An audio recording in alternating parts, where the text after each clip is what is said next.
ఎన్నికల్లో ఇచ్చిన హామీలు అమలు చేసేంత వరకు ప్రజల తరపున పోరాటం చేస్తామన్నారు మాజీ మంత్రి పెద్దిరెడ్డి రామచంద్రారెడ్డి. విద్యార్థులకు ఫీజు రియంబర్స్మెంట్ బకాయిలు చెల్లించకుండా చంద్రబాబు మోసం చేశారని మండిపడ్డారు. నిరుద్యోగులకు ఇస్తామన్న 3000 నిరుద్యోగ భృతికి కూడా ఎగనామం పెట్టారంటున్న మాజీ మంత్రి పెద్దిరెడ్డి రామచంద్రారెడ్డితో మా ప్రతినిధి విజయమూర్తి ఫేస్ టు ఫేస్.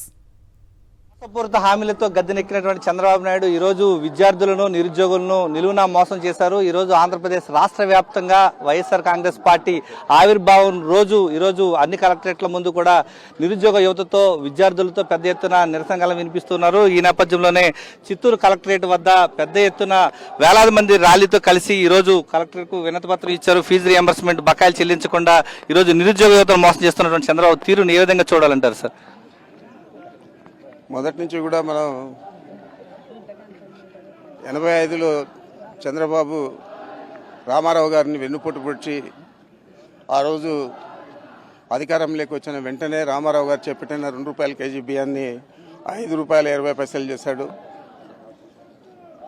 మా ప్రభుత్వం నడవడానికి కష్టంగా ఉందని చెప్పి ఆ రోజు ఆయన ఒక పవిత్ర లక్ష్యంతో మద్యపాన నిషేధాన్ని తీసుకొస్తే దాన్ని కూడా ఎత్తేయడం జరిగింది.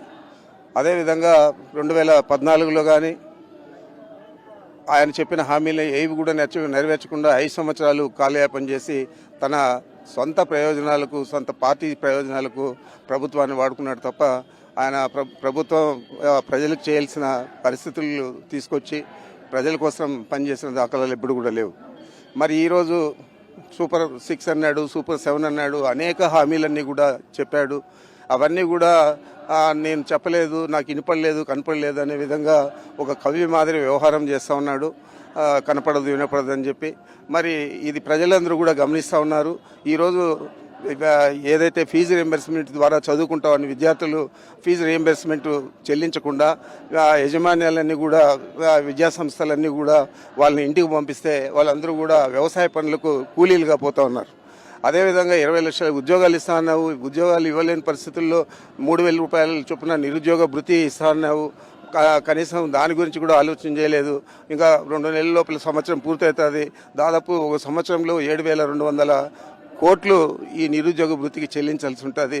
అది కూడా ఇచ్చే పరిస్థితి లేకుండా ఈరోజు నాకేమీ తెలియదు, నాకేమీ కాబట్టదు అని చెప్పి కేవలం వైఎస్ఆర్ కాంగ్రెస్ పార్టీ వ్యక్తుల మీద, మా కార్యకర్తల మీద ఒక విద్రోహంగా ప్రభుత్వం చర్యలు తీసుకొని పనిచేస్తూ ఉంది.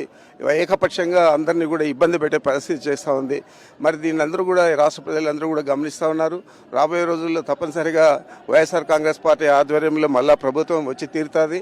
ఈ చంద్రబాబు నాయుడు 5 సంవత్సరాలు చేసిన దుష్ట పరిపాలన అంతా కూడా చక్కదిద్దే పరిస్థితే కాకుండా తగిన బుద్ధి చెప్పే పరిస్థితి కూడా ఈ రాష్ట్ర ప్రజలు చేస్తారని చెప్పి తెలియజేస్తా ఉన్నారు. డిఎస్సి తీస్తామంటూ మోసపూరిత హామీలతో గద్దెనెక్కిన చంద్రబాబు నాయుడు ఈరోజు క్షేత్రస్థాయిలో ఏమీ పట్టించుకోకుండా ఫీజు రియంబర్స్మెంట్ చెల్లించకుండా మోసం చేస్తున్నారంటూ పెద్దిరెడ్డి రామచంద్రారెడ్డి మండిపడుతున్నారు.